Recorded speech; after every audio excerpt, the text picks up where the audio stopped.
Hello, in front of me I've got OnePlus Nord CE. In this video I'll show you how to use Google Maps offline. In the beginning enter Google Maps, press the button in the right corner and go to Offline Maps. Now select your own map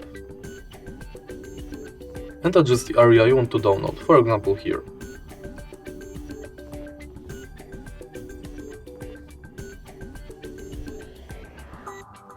Now enter your map.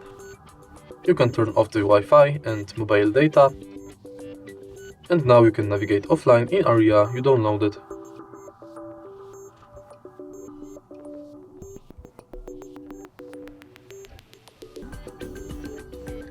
If you find this video helpful, please leave like, comment and subscribe.